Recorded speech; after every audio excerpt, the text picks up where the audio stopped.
தீபாவளி பண்டிகையை முன்னிட்டு சேலத்தில் ஜவுளி விற்பனை விறுவிறுப்படைந்துள்ளது.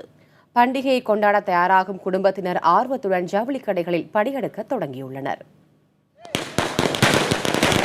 தீபாவளி பண்டிகையில் பட்டாசுகளுக்கு இணையாக முக்கிய இடத்தை பிடிப்பவை புத்தாடைகள். பொதுவாக மற்ற பண்டிகைகளை காட்டிலும் தீபாவளி திருநாளில் புத்தாடை உடுத்தி மகிழ்வதில் பொதுமக்கள் ஆர்வம் காட்டுகின்றனர்.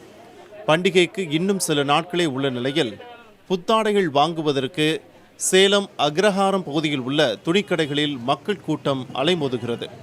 கடை வீதிகள் அனைத்தும் திருவிழா கொண்டாட்டம் போல் காட்சியளிக்கின்றன. கடந்த ஆண்டை காட்டிலும் இந்த ஆண்டு பல்வேறு புது வகையிலான ஆடை ரகங்கள் விற்பனைக்கு வந்துள்ளதாக வாடிக்கையாளர்கள் தெரிவிக்கின்றனர்.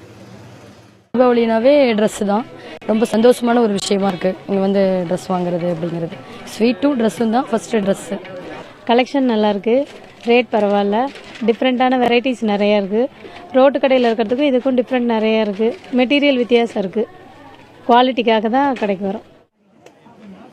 பெண்கள் குழந்தைகளுக்கு நவ நாகரிக ஆடைகளை தேர்வு செய்ய அதிக நேரம் ஆவதாகவும் அந்த அளவிற்கு ஆடைகள் வந்து குவிந்துள்ளதாகவும் வாடிக்கையாளர்கள் கூறுகின்றனர். வாடிக்கையாளர்களை திருப்திப்படுத்தும் வகையில் குறைந்த விலைக்கு ஆடை ரகங்கள் விற்பனை செய்யப்படுவதாக கூறுகின்றனர் ஜவுளி கடை உரிமையாளர்கள். முக்கியமாக ப்ரொடக்ஷன் ரொம்ப டிமாண்டுங்கிறதுனால உங்களுக்கு ஓவர் ஸ்டாக் இல்லாமல் லிமிட்டான ஸ்டாக் தான் கிடைக்கிறதுனால ரேட் எல்லாமே ரொம்ப குறைச்சி தான் போட்டிருக்கோம். டிஃப்ரெண்ட்டான கலெக்ஷன்ஸ், எக்கனாமிக்கான ரேட்டு, இதுதான் ஜென்ரலாகவே வாடிக்கையாளர்களுடைய ட்ரெண்டாக இருக்குது.